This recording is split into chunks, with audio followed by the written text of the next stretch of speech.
कल माननीय प्रधानमंत्री श्री नरेंद्र मोदी जी ने चिंता व्यक्त किया है।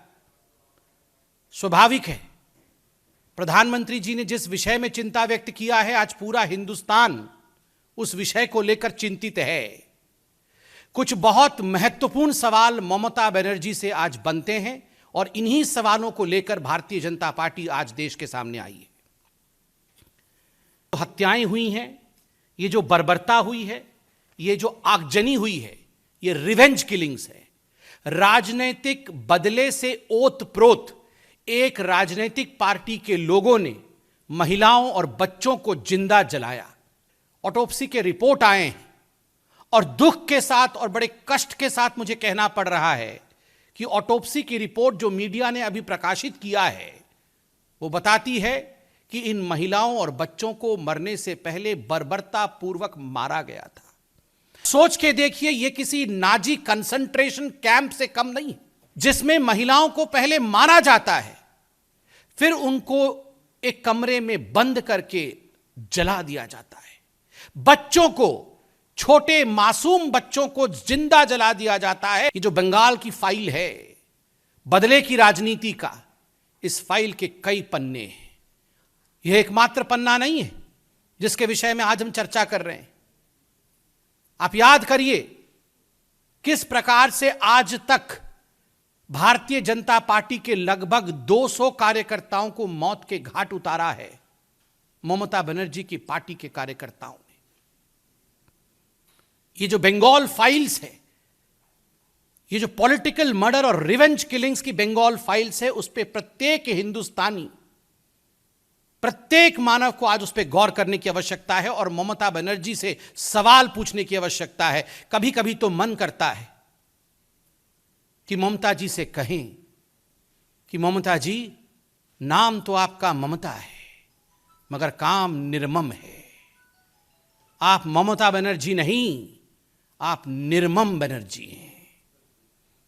महिलाओं के प्रति ममता थी ममता बनर्जी की। जिस प्रकार से उन्हें जिंदा जलाया गया है और उसके बाद ममता बनर्जी के जिस प्रकार के स्टेटमेंट आए हैं, इनसेंसिटिव और असंवेदनशील, आज अगर मैं कहूं कि वो ममता बनर्जी नहीं निर्मम बनर्जी है तो यह अतिशयोक्ति नहीं होगी, यह कोई बुराई नहीं। 7 दिनों में 26 पॉलिटिकल किलिंग्स हुए हैं बंगाल में। 26 लोगों को मारा गया है। वो पूरा लिस्ट लेकर मैं बैठा हूं। पानीहाटी में 2, कोलकाता में 2, देगंगा में 1, हरिचंदनपुर में 1, झारग्राम में 1, इच्छापुर में 1। ये बहुत बड़ी फहरिस्त है, ये लिस्ट है। मुझे दुख और कष्ट इस बात का लग रहा है कि लोगों की हत्याओं को एक स्टैटिस्टिक्स के रूप में आज हम डिस्कस कर रहे हैं, जबकि ममता बनर्जी को इस पे काम करना चाहिए था, इनको प्रिवेंट करना चाहिए था, इनको रोकना चाहिए था। उस गांव में जहां ये निर्मम हत्याएं हुई हैं, वहां महिलाएं कह रही हैं कि पुलिस नदारद थी। 90 मिनट तक पुलिस नहीं आई। पूरी रात पुलिस का कोई वहां व्यक्ति नहीं रहा। जब बंद कमरे में महिलाओं को मार करके जलाया जा रहा था, पुलिस ये सब कुछ जानते हुए भी वहां पुलिस नहीं थी। क्या कारण था पुलिस का नहीं? एडमिनिस्ट्रेशन था, कहीं ना कहीं उसको निर्देश मिला हुआ था कि पुलिस को वहां पहुंचने नहीं देना है। और तो और एम्बुलेंस नहीं पहुंच पाई। यह कानून की व्यवस्था है बंगाल के अंदर।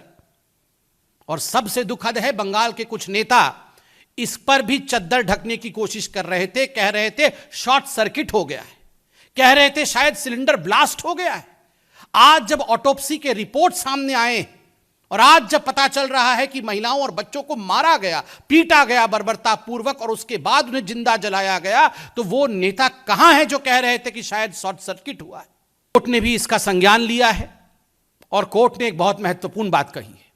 कल हमने न्यूज चैनलों के माध्यम से देखा कि जो चश्मदीद गवाह है वो भी गायब है। The eyewitness is not to be found. उस पर भी एफआईआर किए गए।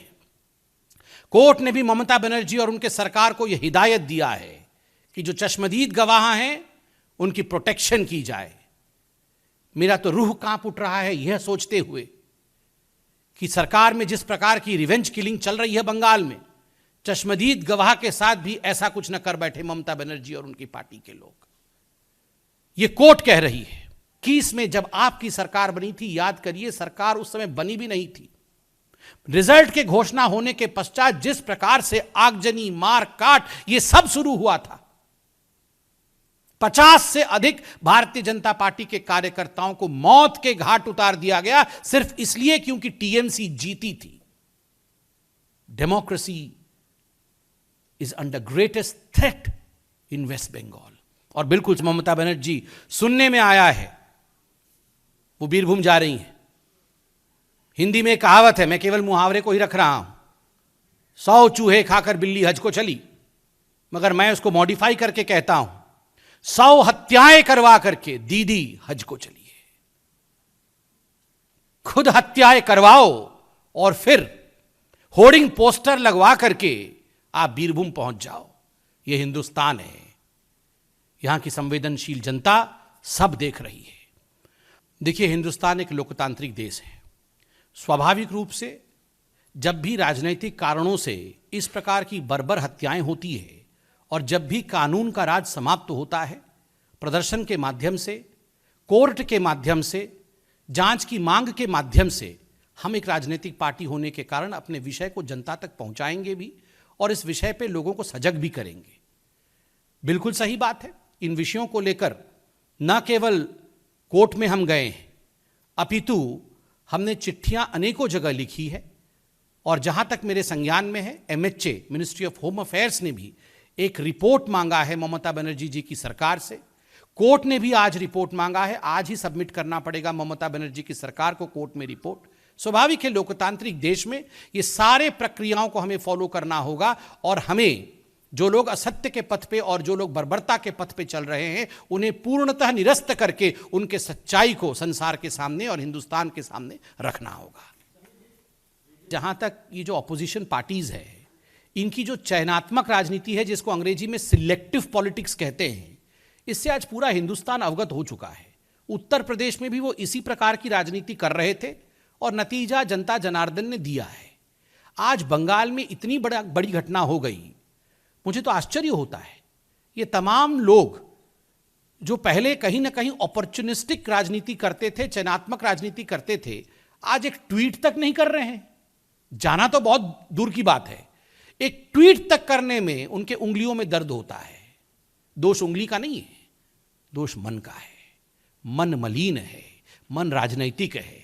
वो भेद करते हैं किस राज्य में हिंसा होने से ठीक है और किस राज्य में हिंसा होने से खराब है। स्वाभाविक है, जब ममता बनर्जी किसी और राज्य में अपने टीम को भेजती है और बिल्कुल घटना होने के कुछ मिनटों के बाद भेज देती है, और जब खुद के राज्य में घटना होता है तो वो खुद नदारत रहती है और दूसरों के टीम को अलाउ भी नहीं करती है। यही तो फर्क है, यही जनता जनार्दन आज देख रही है। इसी को उजागर करना है और जो रक्त चरित्र आज बंगाल की राजनीति में ममता बनर्जी जी ने घोला है, इसको पूर्णतः हमें एक्सपोज करके रखना है।